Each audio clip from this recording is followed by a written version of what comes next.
3:00 a.m.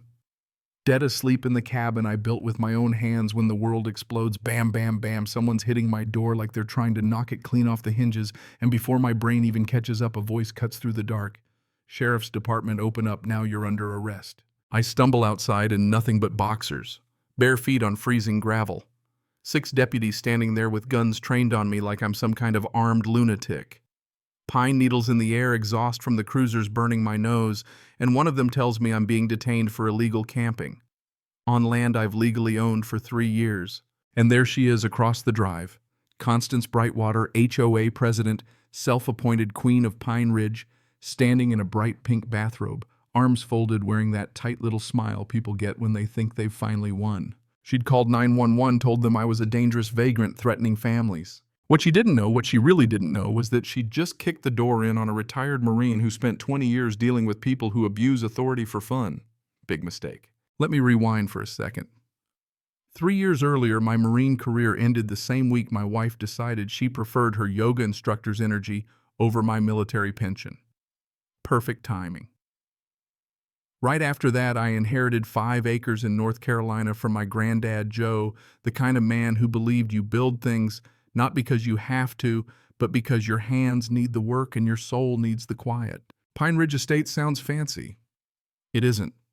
47 houses scattered through the woods, built by people who wanted peace and somehow accidentally created the most overgrown HOA ego farm in the county.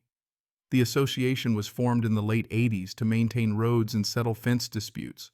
What they got instead was Constance. Imagine if a DMV supervisor and a prison warden had a kid who grew up binge-watching courtroom TV.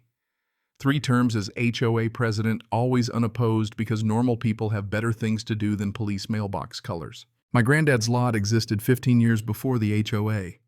Grandfathered rights ironclad. I checked everything twice before building permit zoning off-grid compliance. Solar panels, composting toilet, well water cleaner than what comes out of county taps. The smell of fresh-cut cedar became my morning coffee.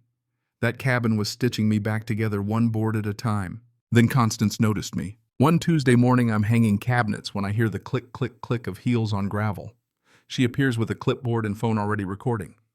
No hello, no introduction, just that structure violates community standards. I tell her calmly, this is a permanent cabin on land my family's owned longer than the HOA's been alive. She reads HOA bylaws off her phone like she's delivering commandments from on high. 2 days later, a certified letter arrives, $500 per day in fines for illegal camping.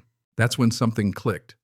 In the military, you learn there's always a regulation and always someone who thinks they can twist it into a weapon.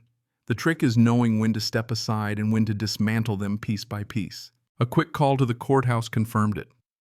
Constance never researched my property. Not only was it grandfathered, it had special provisions baked into the original development agreement. And that's when I learned she'd been pulling the same stunt on everyone, forcing people into expensive compliance, running them out when they couldn't afford the fight. This wasn't about property values, it was about power. Her next move came fast. County code enforcement showed up with a clipboard and a tired look in his eyes. Anonymous complaint, he said, unpermitted construction, health hazards. I walked him through everything, permits in hand. He nods. Then his phone buzzes. He steps away. I hear, yes, ma'am. I understand your concerns. When he comes back, the tone changes. Suddenly, I need inspections, copies, follow-ups. That's when I pulled the complaint file and saw the photos taken from inside my property. She'd been trespassing. So I documented everything. Trail cams caught her snooping, measuring, photographing. County records showed a pattern, 6 homeowners targeted in 18 months. Then my neighbor Sarah slipped me a flash drive. Ring footage of Constance prowling my place at midnight with a flashlight. That's when I realized the twist. She wasn't just enforcing HOA rules. She was trying to prove my land wasn't active during the years my grandfather was in assisted living, hoping to erase my grandfathered rights entirely. Clever, nasty, and very stupid. Things escalated. Health inspectors, fabricated violations, threats to cut utilities I didn't even use. Then a buddy from my old unit laughed out loud when I explained it. State law protected my setup. County couldn't override it. That's when Constance crossed the line. She started offering neighbors cash to lie recordings clear as day. Threats, drugs, buried packages. She was trying to manufacture felony charges. That's the moment the fight stopped being about my cabin. This wasn't harassment anymore, it was attempted destruction of someone's life. So I filed complaints. State environmental offices, prosecutors, the whole stack organized like a briefing.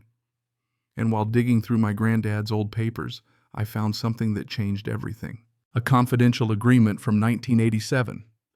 Turns out my granddad had contributed money to the original development enough to earn permanent advisory status in the HOA. Not just that. First right of refusal on any sale of HOA land, including the 12-acre forest preserve behind my cabin. The same forest Constance had secretly been negotiating to sell to a logging company. Suddenly her obsession made sense. She wasn't protecting the community, she was trying to erase the one person who could stop her payday. HOA records showed thousands paid to consulting fees. To her own company. Embezzlement, plain and simple. I didn't go nuclear. I let her keep making mistakes. By the time the HOA meeting rolled around, the community had figured it out themselves. Fake fees, delayed permits, bribes, discrimination disguised as community standards. That morning she tried one last move, called the cops again, claimed I was armed and dangerous. TV cameras showed up, and that's when everything unraveled in public. Footage of her vandalizing my solar panels. Audio of bribery. Financial records on a big screen.